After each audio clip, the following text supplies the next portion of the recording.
Yo, welcome back and happy holidays from all of us here at In Control. And speaking of the holidays, thanks for tuning into this series called Holiday Wishes. So this week in part 2, we're going to give you another way to make this year the best holiday season yet.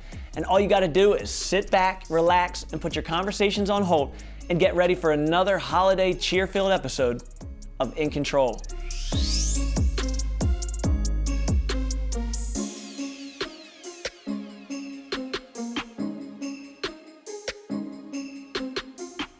Okay, so like we said, this week we're going to talk about a way that you can have the best holiday ever. So in order to do that, we have to talk about something called comparison. So whether you heard that word and know exactly what it means, or you think you have an idea about what it means, go ahead and delete everything out of your head, because we're going to teach you in a way that you probably haven't been taught before. Let me start out by asking you a question.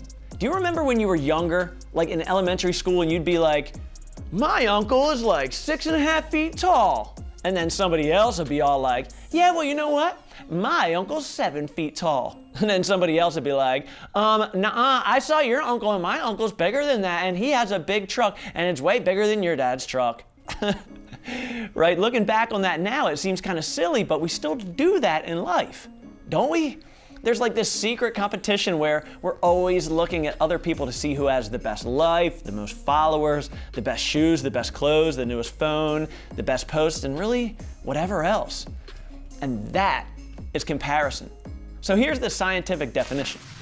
Comparison is the act of evaluating two or more things to determine how similar or different they are to each other. And you probably learned about this in English class.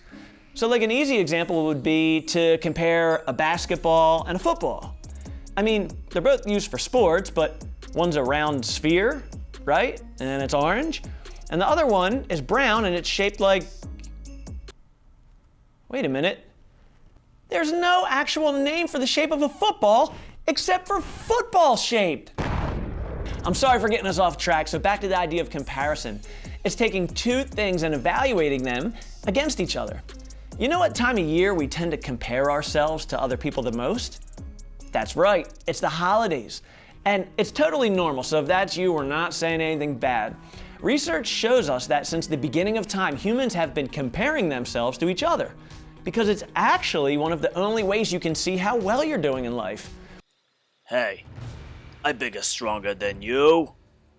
Yeah, you're bigger stronger than me. Humans have a deep need inside of us to evaluate ourselves, and we do that by looking at other people. And by doing that, we figure out how we're doing, better or worse. And it's called the theory of social comparison. I'm sorry, I don't know what got into me today, but that's what it really is called. Now let me ask you a question. What's the easiest method of comparing yourself to other people? Think about it.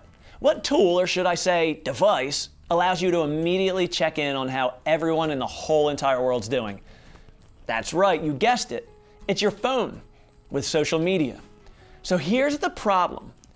If humans like you and I have this deep-seated need to compare ourselves to other people our age, and our source of information is social media where everyone only posts what's going perfectly, how are we ever going to feel good about where we actually are in life?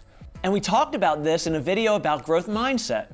We gave you this game changer, and we'll give it to you again, but a little bit differently. Don't compare your day to someone else's best day. And this can be the worst around the holidays, right? Like, we flip through our phones just to see this endless stream of the best gifts that people got, or the best pictures of someone wearing the new stuff they got, or the happy picture of them and their happy family getting along and they're all wearing like matching sweaters. Or maybe expensive things that we feel like people don't deserve as much as we do. And then we can look at ourselves and our lives and our relationships and our families and just feel like they just don't stack up. Or maybe we feel like we didn't get enough, or maybe we feel like we're not beautiful, or maybe we don't feel happy enough, or at the very least, it can just zap the happiness out of what's supposed to be the happiest time of year. So here are a couple of holiday game changers that we promise work. First, don't hate, congratulate. If you see someone on social media and you catch yourself being all like, "Ew, why'd they get that? They don't deserve that. I should have got that, or like, they don't deserve those shoes, or they don't even know how to use that computer, or whatever. Just pump your brakes and make yourself like that picture, post, or video, or whatever it is. Or if you can comment, be like, yo, that's great, or however you'd say that. And I promise you, you will feel way better than you did before. The second thing is, we encourage you to write people thank you notes or cards or messages, and write it to the people who did get you stuff, no matter what it is that they got you, even if it was your aunt who still thinks that you're 7 years old and bought you a pack of markers and a coloring book. Say thank you. Again, by stirring up your gratitude, it'll change the way that you feel. And third, realize just how special you and your circumstances are. You know, there was this article that I read, and it had this statistic in it. It said that it's a 1 in 4 trillion, yes, that's a real number, it's a 1 in 4 trillion chance that each person was born just the way they are. You know what I call that? I call that a miracle. So celebrate that miracle this year for the holidays, and don't get caught up in comparing yourself to other people. And that's advice that goes way beyond the holidays.